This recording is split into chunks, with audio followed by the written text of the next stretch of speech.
अपन पढ़ रहे थे 10th क्लास में इलेक्ट्रिसिटी चैप्टर एंड इलेक्ट्रिसिटी के अंदर काफी सारे न्यूमेरिकल्स कर चुके हैं। फटाफट रेज हैंड कर दो, फिर अपन क्लास को आगे शुरू करें। फटाफट रेज हैंड करो बच्चों, क्लास को आगे शुरू करें। Do fast do fast. No, एक क्विक रिवीजन देते हैं। क्विक रिवीजन मतलब अपन पहले ये देखते हैं कि क्या क्या पढ़ चुके हैं अपन पिछली क्लास तक, ठीक है। एंड आज की क्लास में अपन को क्या देखना है वो देखते हैं। अपन ने ये देखा था कि Ohm's law is V is equal to IR। फिर अपन ने रेजिस्टेंस देखा that R is equal to rho L upon A। फिर अपन ने देखा था अगर रेजिस्टेंसेस सीरीज में लगे हो तो ये सारे फॉर्मूले होते हैं R1 plus R2 plus R3 and so on, ठीक है। रेजिस्टेंसेस अगर पैरेलल में हो तो अपन फॉर्मूला क्या बनाते हैं, 1 upon RP is equal to 1 upon R1 plus 1 upon R2 plus 1 upon R3 and so on, ठीक है। दीज आर द फॉर्मूलाज जो अभी तक अपन पढ़ चुके हैं। ओम्स लॉ के अंदर अभी तक ये 4 फॉर्मूले अपन पढ़ चुके हैं। एक छोटा सा क्वेश्चन करते हैं, क्वेश्चन रिलेटेड टू रहेगा रेजिस्टेंस इस बार, ठीक है। रेजिस्टेंस के लेंथ एरिया पे क्वेश्चन अपन करते हैं क्योंकि इस पे अपन क्वेश्चन अभी तक नहीं करें। चलिए, तो क्वेश्चन इज, फटाफट बच्चों देखो, question is a copper resistance, a copper resistance wire has resistance X। Copper resistance wire का रेजिस्टेंस जो है वो X है। If length of the wire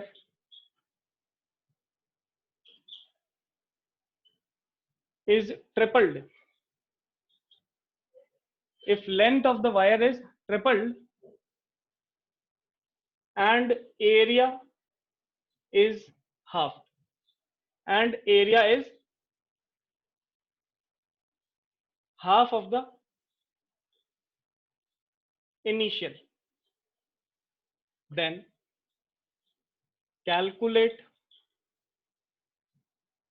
the new resistance of wire, then calculate the new resistance of wire। फटाफट बच्चों calculate करेंगे अपन इसे। जितने बच्चे सॉल्व कर चुके हैं, कर रहे हैं, फटाफट घर पे सॉल्व करो, मुझे बताओ what is the new resistance, raise hand करके फटाफट बच्चों बताओ। नहीं होता कोई दिक्कत नहीं, अपन करेंगे। क्या बोल रहा है, कॉपर रेजिस्टेंस है जिसका रेजिस्टेंस कितना दे रखा है, एक कॉपर रेजिस्टेंस वायर है उसका रेजिस्टेंस कितना है, X।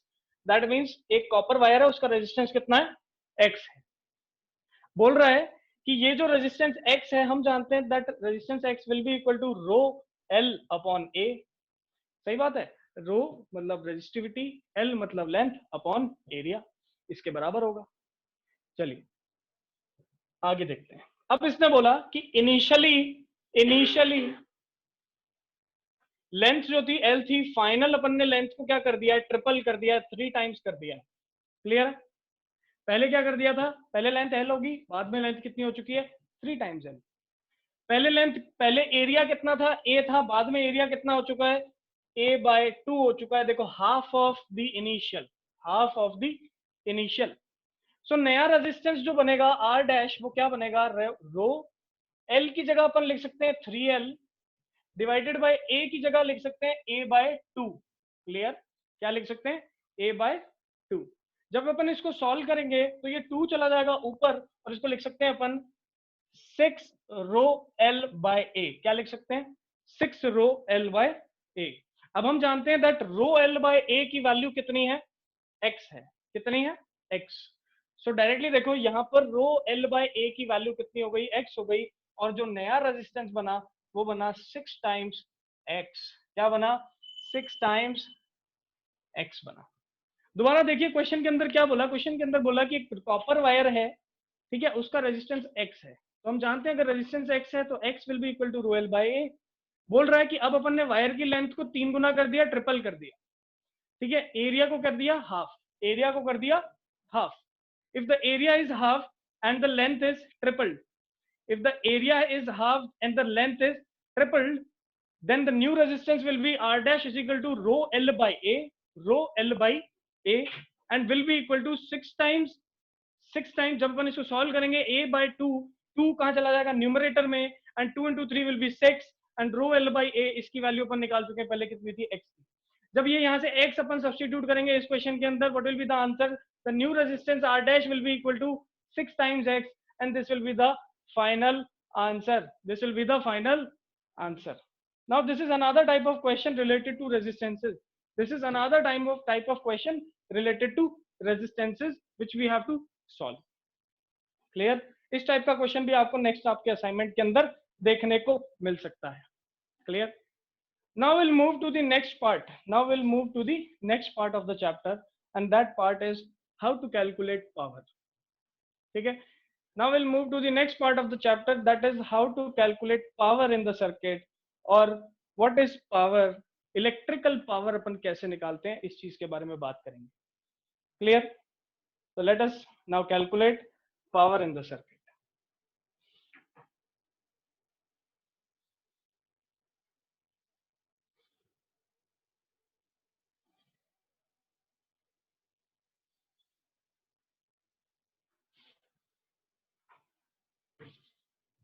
So we can write it down as next topic is electric power. Electric power. Power हमने पढ़ा था 9th क्लास को, थोड़ा सा रिवाइज करो. Power was work done per unit time. कितना काम मैं कितने टाइम में कर सकता हूं, वो पावर होती है. हमने पिछली क्लास में पढ़ा था दैट अगर मैं हूं और मेरा एक फ्रेंड है, यहां से देखो, अगर मैं हूं मेरा एक फ्रेंड है, मैं 100 जूल्स का काम 10 घंटे में करता हूं. ठीक है, मैं 100 जूल्स का काम कितने का टाइम में किया? 10 घंटे में किया, और मेरा दोस्त वही काम 1 घंटे में कर देता है. तो किसकी पावर ज्यादा हुई? किसकी पावर ज्यादा हुई? मेरे फ्रेंड की पावर ज्यादा हुई. क्यों? क्योंकि वो उतना ही काम कम समय में करता है, मैं उतना ही काम ज्यादा समय में करता हूँ. क्लियर? तो याद रखने की चीज क्या है, कोई ऑब्जेक्ट या कोई भी सिस्टम कितना वर्क करता है, कितने टाइम के अंदर करता है, उसी को हम क्या बोलते हैं? पावर बोलते हैं. So we can write it as that power और power P is equal to क्या होगा? वर्क डन अपॉन में क्या? टाइम. वर्क डन अपॉन में क्या? Time. Clear? Now power is work done upon में टाइम. क्लियर? अभी अपन ने समझा 9th क्लास में भी इसको वर्क पावर एनर्जी नाम के चैप्टर में अपन ने पढ़ा था. Now what is work done? Work done is, देखिए अभी कुछ टाइम पहले ही अपन ने फॉर्मूला पढ़ा था that potential is equal to work done upon charge. कुछ टाइम पहले ही पढ़ा था that potential is equal to work done upon charge. So यहां से वर्क डन का जो फॉर्मूला निकलेगा वो निकलेगा पोटेंशियल इनटू चार्ज. क्या निकलेगा? Potential into charge. So we can write it as that work done potential into charge divided by time. Time को अपन लिख सकते हैं टी. क्लियर? टाइम को अपन क्या लिख सकते हैं? टी. तो what is the formula for work done? Work done का फॉर्मूला अपन ने निकाला from potential. Potential was work done upon charge. तो यहाँ से वर्क डन का फॉर्मूला क्या निकला? V into Q. V into Q को उठाया और यहाँ पुट कर दिया, तो वर्क डन के फॉर्मूले में अपन पुट कर दिया V into Q and divided by T. T is the time. Q by T. ध्यान से देखो, Q by T. Charge per unit time is current. Charge per unit time is current which is I. Charge per unit time is current which is I. So we can write it in the next step that power is equal to V into I. Power is equal to V into I. Now since work done is a scalar quantity, work done कैसी है? Scalar है. Time भी कैसा है? Scalar है. Then we can say that power is also a scalar quantity. Then we can say that power is also a scalar quantity. याद रखने की बात है, कोई अपन से पूछे व्हाट इज पावर, तो अपन क्या बोलेंगे? That work done per unit time.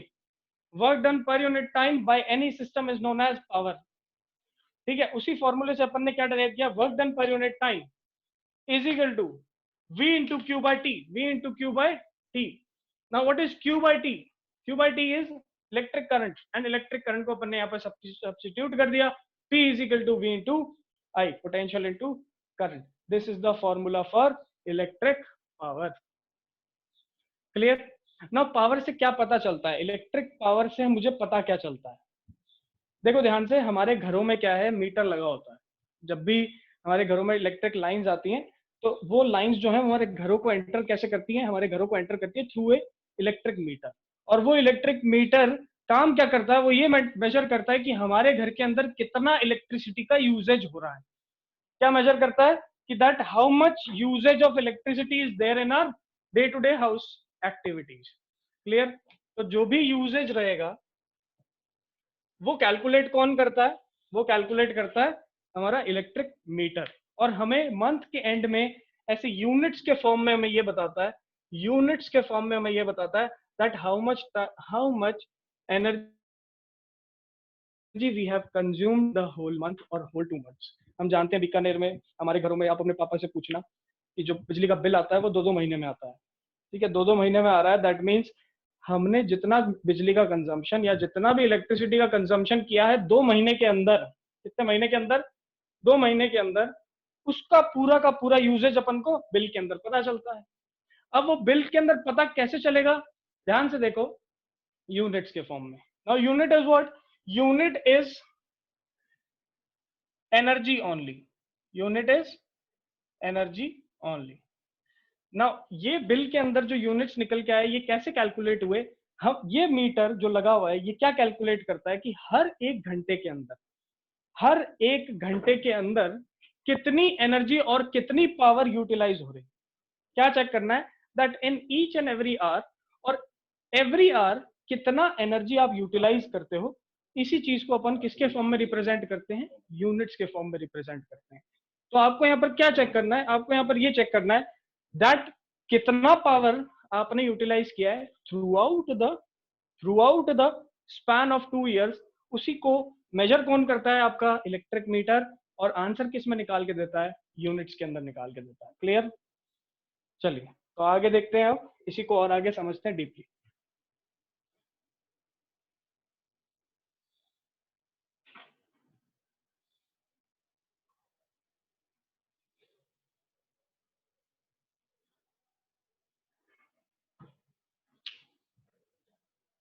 सी, देखिए, power is V into I.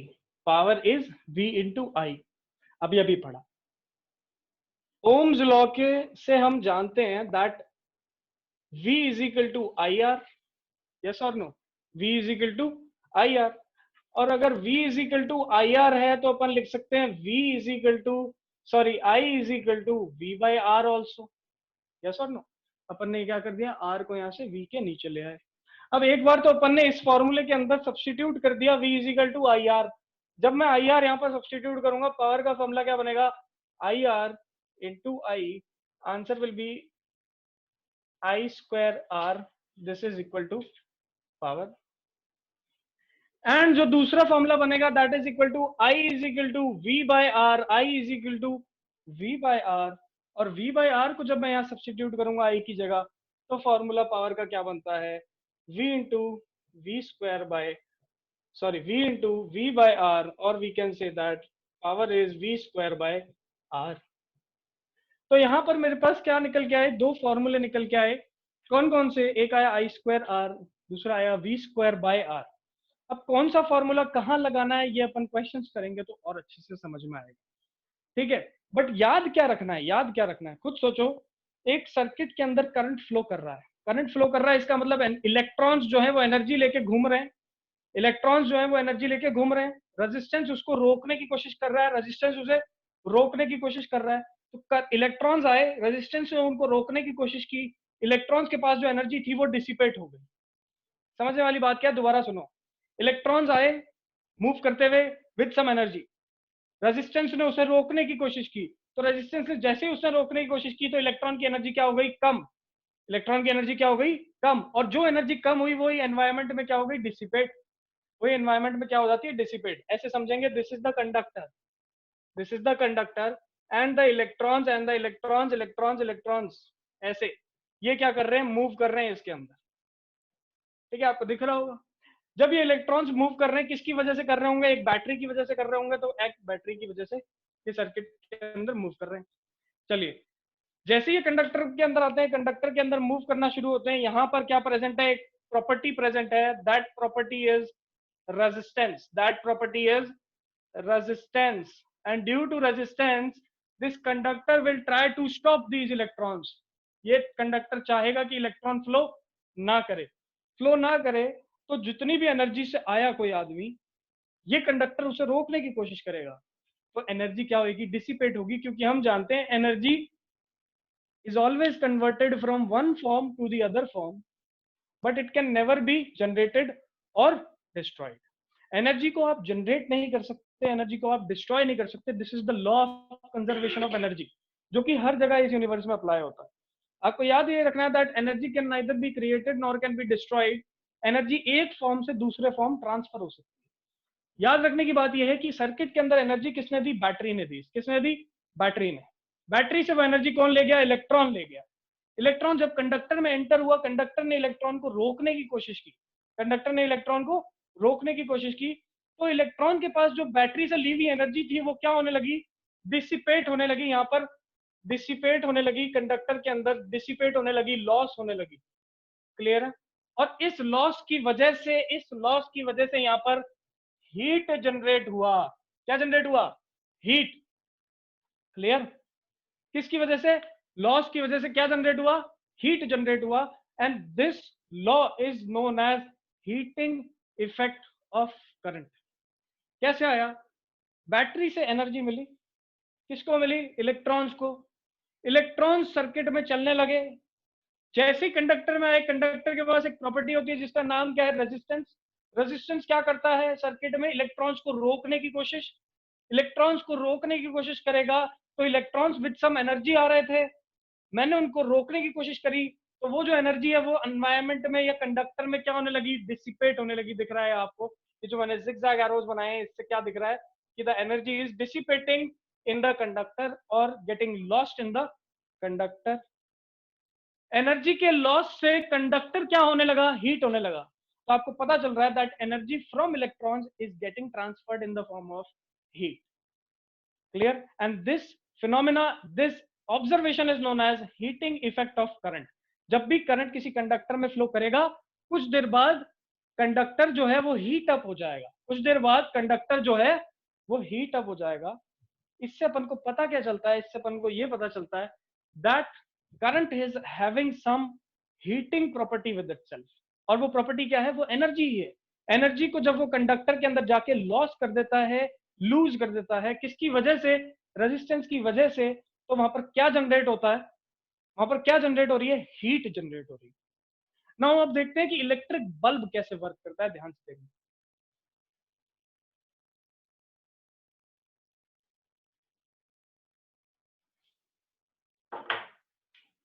Electric bulb.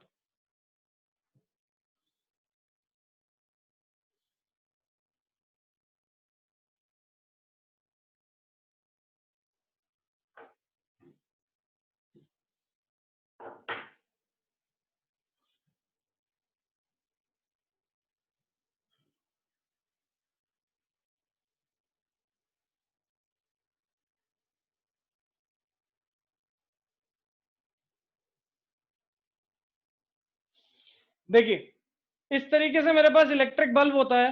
This is a glass coating, this is a glass coat. ठीक है, अंदर मेरे पास एक फिलामेंट प्रेजेंट होता है, this is known as filament. अब ये फिलामेंट जो है यही क्या करता है, ग्लो करता है. क्या करता है, ग्लो. एंड यूजुअली ये फिलामेंट जो है ये टंगस्टन का बना होता है. किसका, टंगस्टन का. क्यों टंगस्टन का बना होता है, अभी थोड़ी देर में ये अपन बात करेंगे. These are the two terminals of the bulb. आपके घर में इलेक्ट्रिक बल्ब होगा, आप इस इलेक्ट्रिक बल्ब को चेक करेंगे तो इसी तरीके का इसका डायग्राम दिखता है. ठीक है, अब ध्यान से देखना इस डायग्राम के अंदर, ध्यान से देखो इस डायग्राम के अंदर एक तो मेरे को फिलामेंट दिख रहा है, एक मेरे को आउटर कवरिंग दिख रही है ग्लास की, नीचे दो टर्मिनल्स दिख रहे हैं. ये टर्मिनल्स, इन टर्मिनल्स की मदद से अपन इसको एक सर्किट के अंदर अटैच कर पाते हैं. इन टर्मिनल्स की वजह से अपन इसको सर्किट के अंदर अटैच कर पाते हैं. चलिए ना, हो क्या रहा है यहाँ पर, since the filament is made up of tungsten. Filament किसका बना हुआ है, टंगस्टन का बना हुआ है. टंगस्टन एक ऐसा मटेरियल है जो कि वेरी हाई रेजिस्टेंस रखता है. क्या रखता है, very high resistance, very high resistance. अब होता क्या है, ध्यान से सुनो, अभी अभी अपन ने पढ़ा कि इलेक्ट्रॉन जब कंडक्टर को एंटर करेगा, रेजिस्टेंस की वजह से इलेक्ट्रॉन के पास जो एनर्जी है वो लूज होने लगेगी और कंडक्टर हीट अप होने लगेगा। सिमिलरली बल्ब के अंदर क्या होता है, बल्ब के अंदर ये होता है कि जैसे ही करंट एंटर किया इस फिलामेंट को, फिलामेंट बना है टंगस्टन का, and tungsten is a very high resistance material, ऐसा मटेरियल है जिसके पास रेजिस्टेंस बहुत ज्यादा है। तो यहाँ पर होने क्या लगता है, since the resistance is very high, तो ये करंट को रोकने की कोशिश करेगा, आगे जाने नहीं देगा। सिंस ये करंट को रोकने की कोशिश करता है, तो इलेक्ट्रॉन्स जो एनर्जी लूज करते थे वो बहुत ज्यादा एनर्जी लूज करने लगते हैं इस फिलामेंट के अंदर। तो इलेक्ट्रॉन्स यहाँ पर क्या कर रहे हैं, जब मूव करते हैं तो एनर्जी को लूज करते हैं, energy lost. Now, since the energy is lost inside the filament, this filament gets heated up. ये slowly और steadily heat up होना शुरू होता है, गर्म होना शुरू होता है। ठीक है, गर्म होने लगा, गर्म होने लगा, गर्म होने लगा। एक टाइम ऐसा आया कि इतना हॉट हो गया, इतना गर्म हो गया कि अपन इसको बोलते हैं this becomes red hot.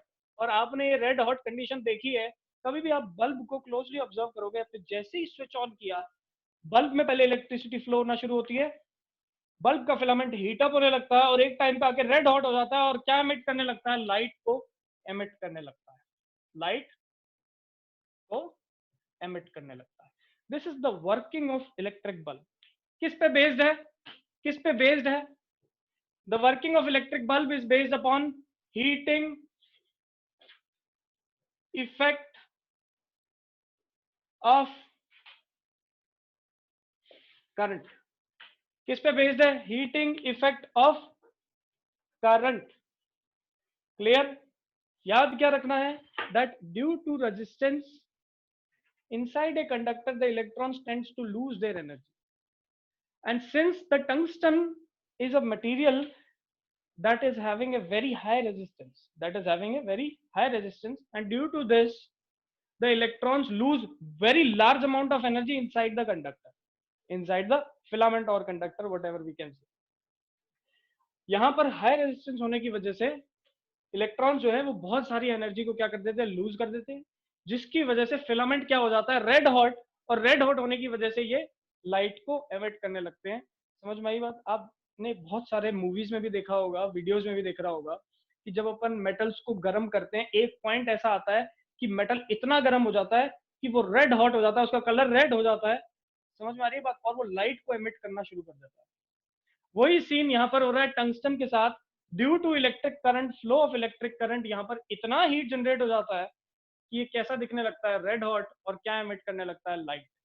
Clear, this is because of heating effect of current, heating effect of current. Now आपके ओलंपियाड में एक बार क्वेश्चन पूछा था कि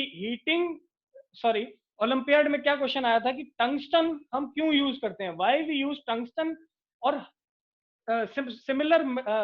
similar materials inside a filament or as a filament inside a electric bulb। ऐसा क्यों होता है कि हम टंगस्टन जैसे मटेरियल्स को ही यूज करते हैं किसके अंदर, इलेक्ट्रिक बल्ब के अंदर। तो आपको याद क्या रखना है कि हम टंगस्टन जैसे मटेरियल्स इसीलिए यूज करते हैं क्योंकि इनका रेजिस्टेंस क्या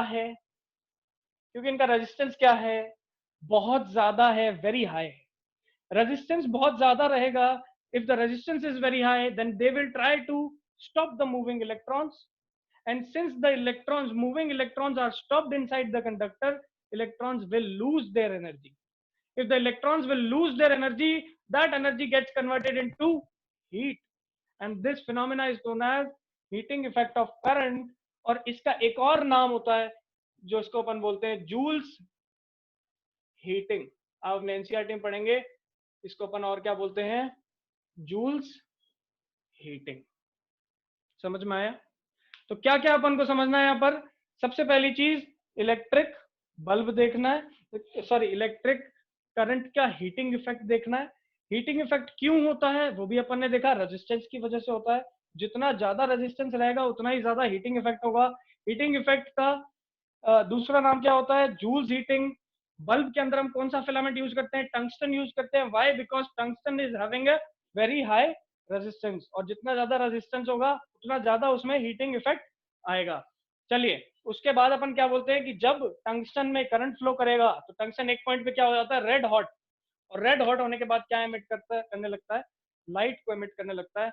this whole process of working किसका, इलेक्ट्रिक बल्ब का, is based upon Joule's heating. Clear? यहां से अपन एक हीटिंग इफेक्ट ऑफ करंट या कितना हीट जनरेट होगा उसका भी एक फॉर्मूला निकालते हैं। चलिए देखिए,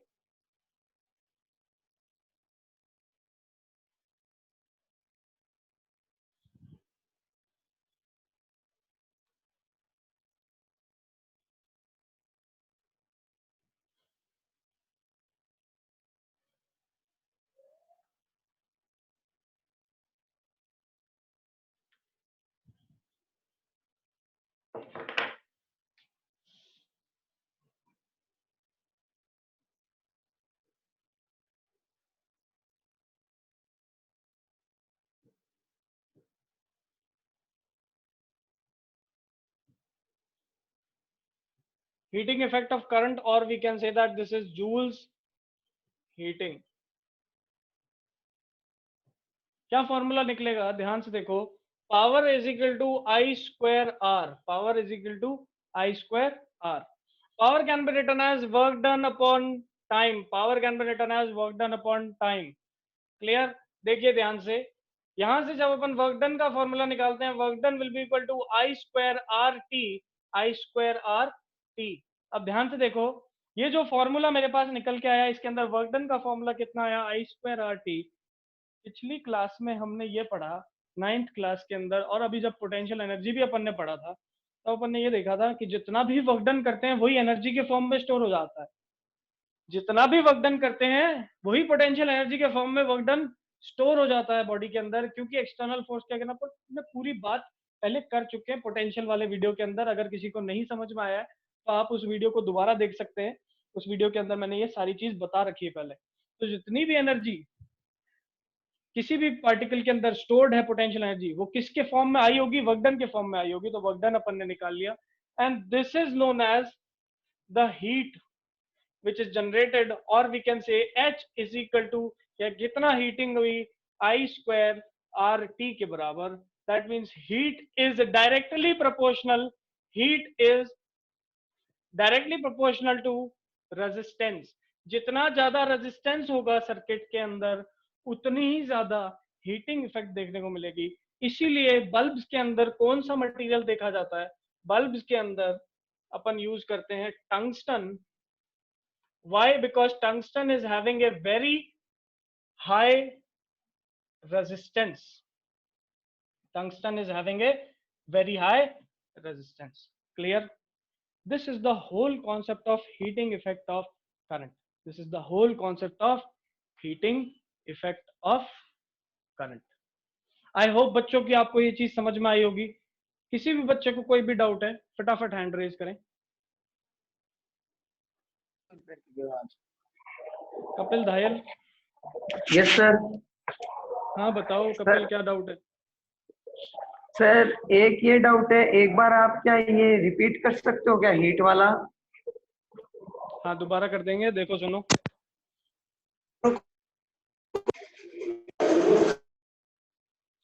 चलिए देखिए, हीटिंग इफेक्ट ऑफ करंट में अपन ने क्या देखा, दोबारा से एक लास्ट टाइम मैं रिपीट कर रहा हूं। देखो ये कंडक्टर है मेरे पास, this is a conductor, and conductor को मैंने कनेक्ट कर दिया बैटरी से। याद करो अपन ने इलेक्ट्रिक करंट के टाइम पे पढ़ा था कि बैटरी क्या लेकर आती है सर्किट के अंदर, एनर्जी लाती है। ठीक है, बैटरी ही वो चीज है जो सर्किट को एनर्जी दे रही है। तो battery is giving energy to the circuit.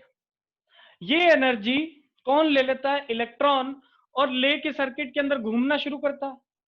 ठीक है, इलेक्ट्रॉन ले लेता है और लेके सर्किट के अंदर घूमना शुरू करता है।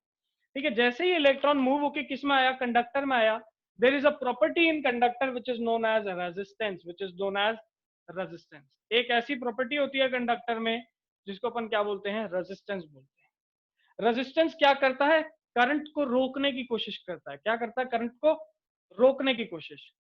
रेजिस्टेंस करंट को रोकने की कोशिश करेगा, तो जो भी इलेक्ट्रॉन्स यहां पर मूव कर रहे हैं, ये जितनी भी काइनेटिक एनर्जी से मूव कर रहे होंगे, इस एनर्जी को कौन लेने की कोशिश करेगा, खत्म करने की कोशिश करेगा, रेजिस्टेंस। और ये जो एनर्जी इलेक्ट्रॉन्स के पास प्रेजेंट है, ये एनर्जी डिसिपेट होने लग जाएगी कंडक्टर के अंदर। एनर्जी कौन लेकर आया? इलेक्ट्रॉन्स। रोकने की कोशिश किसने की? कंडक्टर ने, जिसकी वजह से एनर्जी जो इलेक्ट्रॉन के पास थी वो डिसिपेट होने लगी। किसके फॉर्म में? हीट के फॉर्म में। इसी वजह से ये कंडक्टर क्या हो गया? हीट अप हो गया। अब ये हीटिंग इफेक्ट डिपेंड किस पे करता है? तो अभी अभी अपन ने देखा that formula for heating effect is I²RT। Heat is directly proportional to resistance. Heat is directly proportional to resistance. जितना ज्यादा रेजिस्टेंस रहेगा उतना ज्यादा हीटिंग इफेक्ट होगा। इसीलिए बल्ब में अपन क्या यूज करते हैं? टंगस्टन यूज करते हैं। चलिए,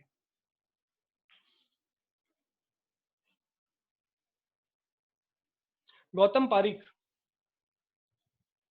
good morning sir. Good morning. Sir मेरा डाउट ये है, जैसे कि सर आपने बताया बल्ब के अंदर जो फिलामेंट होता है सर हीट अप होता है और सर वो लाइट एमिट करता है, लेकिन सर ट्यूबलाइट के तो कोई फिलामेंट होता ही नहीं है, फिर वो लाइट एमिट करती है। देखो, ट्यूबलाइट जो होती है ना, उसके अंदर फिलामेंट प्रेजेंट नहीं होता है। ट्यूबलाइट के अंदर अपन नोबल गैसेस को फिल्ड करते हैं। किसको? नोबल गैसेस को।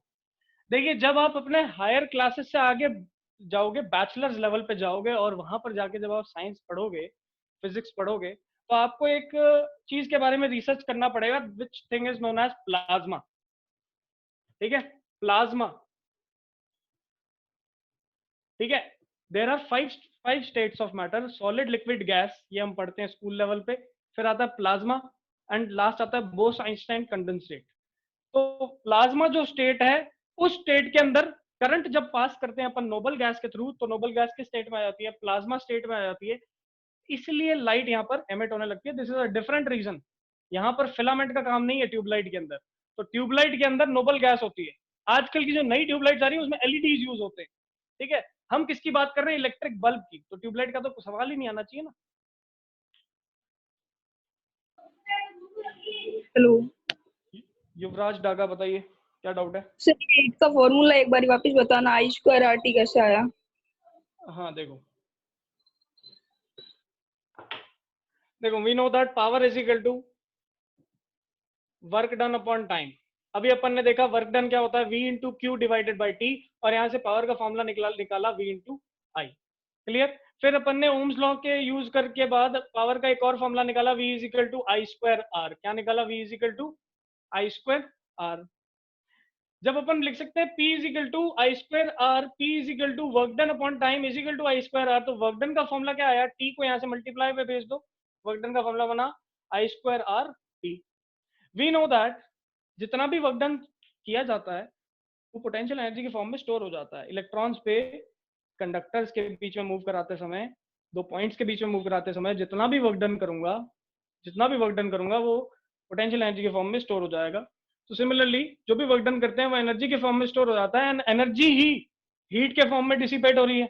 सो we can say that heat is equal to that energy, और एनर्जी किसके फॉर्म में होती है? वर्क डन के फॉर्म में। तो we can say heat is directly equal to work done. ये किसके अंदर बताया? मैंने अपने पोटेंशियल एनर्जी वाले लेक्चर के अंदर बताया। चलिए, उसके बाद अपन यहाँ पर हीट क्या बोल सकते हैं? Heat is equal to I²RT, जो कि अपन ने फॉर्मूला निकाल लिया, and from this formula we can say heat is directly proportional to resistance. Heat जो भी जनरेट हुई वो सर्किट में किसकी वजह से जनरेट हो रही है? रेजिस्टेंसेस की वजह से जनरेट हो रही है। तो कौन सा फॉर्मूला आपको याद करना है हीट के लिए? ये वाला फॉर्मूला आपको याद करना है। ठीक है, कौन सा? H is equal to I²RT। चलिए, आज की क्लास में बच्चों अपन इतना ही करते हैं। जो भी डाउट्स आपको आते हैं आप मुझे व्हाट्सएप कर सकते हैं, 6 PM इवनिंग पे कॉल भी कर सकते हैं, मैं आपके सारे डाउट्स क्लियर कर दूंगा। चलिए, आज की क्लास में अपन इतना ही देखेंगे। आज आपको इसी के नोट्स एंड असाइनमेंट प्रोवाइड कर दिया जाएगा आपके व्हाट्सएप ग्रुप पे। बाकी कल मिलते हैं और कल अपन इसी पे क्वेश्चन करेंगे जो असाइनमेंट में प्रोवाइडेड होंगे। चलिए, ऑल द बेस्ट स्टूडेंट्स, आज के लिए बस इतना।